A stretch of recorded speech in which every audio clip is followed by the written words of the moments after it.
Thank you. Honorable Sri Ganesham Tiwari. सभापति महोदय, उपसभापति महोदय, मुझे इस बात की प्रसन्नता है कि मैं उस कमेटी का मेंबर था जेपीसी का जिसमें बिल भेजा गया था और उसने जितनी सिफारिशें की थी उतनी भारत सरकार ने स्वीकार करके इस बिल को हमारे सामने रखा है। इसके लिए मैं माननीय मंत्री महोदय को और माननीय प्रधानमंत्री जी को बहुत बहुत धन्यवाद देना चाहता हूँ। माननीय सभापति महोदय, मैं कहना चाहता हूँ कि इस बिल का जो ये बिल लाया गया है उसके पीछे हमारे शास्त्रों की एक बहुत बड़ी सूक्ति है। वो ये है कि न राज्यो न राज्यासीत न दंड्यो न च दांडिकै धर्मेण ही प्रजा सर्वे रक्षन्तिस्म परस्परम। माननीय प्रधानमंत्री जी ने कहा है कि हम पब्लिक जनता और हम एक दूसरे पर विश्वास करें और विश्वास के आधार पर हमारा काम चले। ये काम इसलिए है, ये इसलिए जन विश्वास इसका नाम रखा गया है। माननीय सभापति महोदय, मैं बताना चाहूँगा कि एक ऐसा क्रांतिकारी बिल है। मैं 1980 से संसदीय लोकतंत्र का अध्ययन करने वाला एक छात्र हूँ। मैंने देखा नहीं आज तक कि एक बिल में 19 एडमिनिस्ट्रेशंस का और 183 संशोधन और 42 कानूनों में संशोधन हो। ये भारतीय संसदीय इतिहास में सबसे बड़ा बिल ये लाया गया। इसके लिए मैं माननीय प्रधानमंत्री जी को धन्यवाद दूंगा। और मैं कहना चाहूँगा, जिन लोगों ने उस मीटिंग में जेपीसी में किसी प्रकार का विरोध नहीं किया लेकिन उसके बाद में अपना नोट लगा दिया डिसेंट का, वो इस बात को ध्यान कर लें कि भारत में दो व्यक्ति ऐसे हुए हैं जिन्होंने 2 बार लगातार प्रधानमंत्री पद 3 बार लगातार प्रधानमंत्री पद की शपथ ली है। एक पंडित जवाहरलाल नेहरू ने, एक अटल बिहारी वाजपेयी जी ने और अब तीसरे होंगे श्री नरेंद्र मोदी जी, जो लगातार तीसरी बार प्रधानमंत्री पद की शपथ तो लेंगे ही लेंगे, लेकिन पंडित जवाहरलाल नेहरू का जो सबसे लंबा प्रधानमंत्री रहने का कार्यकाल है उसको भी पार करेंगे और सबसे लंबे समय तक भारत के प्रधानमंत्री रहने का रिकॉर्ड भी उनके नाम लिखा जाएगा।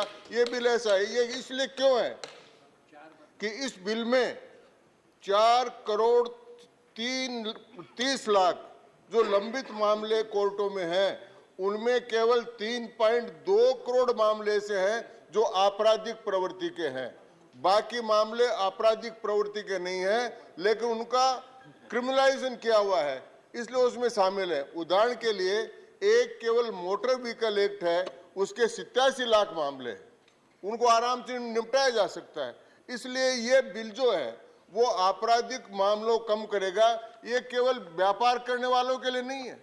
सभापति महोदय, ये बिल ऐसा काम कर रहा है सभापति महोदय कि जो रेलवे में भीख मांगता है उसको 2 साल की सजा का प्रावधान है। ये बिल उसको समाप्त कर रहा है।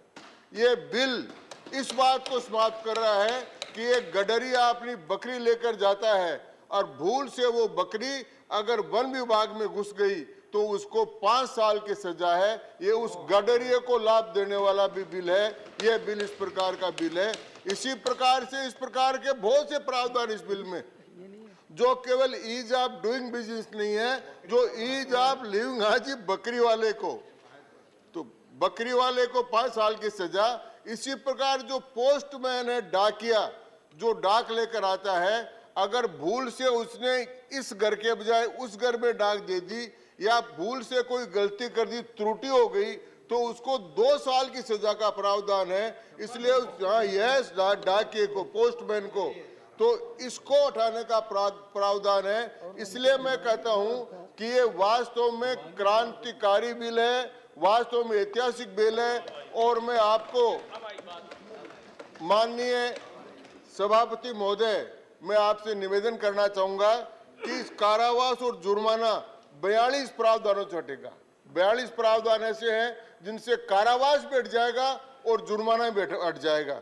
इसी प्रकार से 3 ऐसे हैं जिनमें कारावास हट जाएगा। मैंने उदाहरण देकर बताया, गडरिये का, पोस्टमैन का, इन लोगों का, भिखारी का, जो रेल में भीख मांगता है उसको 2 साल की सजा, जो बकरी घुस जाए वन विभाग में उसको 5 साल की सजा, तो इस प्रकार की जो सजाएं थी वो तीन में से समाप्त कर दी गई है। उसी प्रकार जुर्माना 10 में बिल्कुल हट जाएगा। फर्क है फाइन और पेनल्टी में। जो जुर्माना फाइन के रूप में है उसके लिए कोर्ट में जाना पड़ता है, चक्कर काटने पड़ते हैं, उसके बजाय पेनल्टी कर देंगे तो जो अधिकारी है वो इस काम को पूर्ण कर देगा, ये हट जाएगा। इसी प्रकार से कारावास को दंड पेनल्टी में परिवर्तन किया 2 स्थानों पर। इसी प्रकार जुर्माने को दंड में परिवर्तन किया 18 स्थानों पर। कारावास और जुर्माना इस प्रकार से 183 प्रावधान इसमें किए गए हैं और उन 183 प्रावधानों से हमको इस बात का लाभ मिलेगा।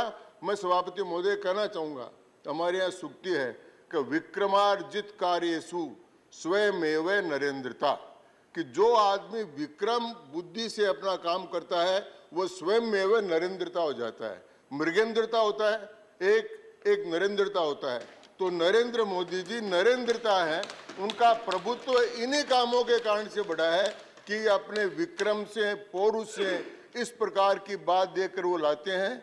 और इससे बड़ा ऐतिहासिक काम आपकी अंगुली उधर जा रही है, 6 मिनट हो गए, उसमें विक्रम नहीं है सर। तो मैं निवेदन ये करना चाहता हूं कि इस प्रकार के कानूनों को समाप्त करके ये जो काम माननीय प्रधानमंत्री जी ने किया है और माननीय गोयल साहब तो कि पूरा बोल चुके हैं इसके ऊपर, इसलिए ज्यादा बोलने की आवश्यकता नहीं है। मैं इतना ही निवेदन करना चाहूंगा कि ये बिल क्रांतिकारी कदम है, ऐतिहासिक कदम है और अपराधों को कम करने की स्थिति में है और जनता में विश्वास प्रकट करने के लिए है और जनता का विश्वास अर्जित करने के लिए।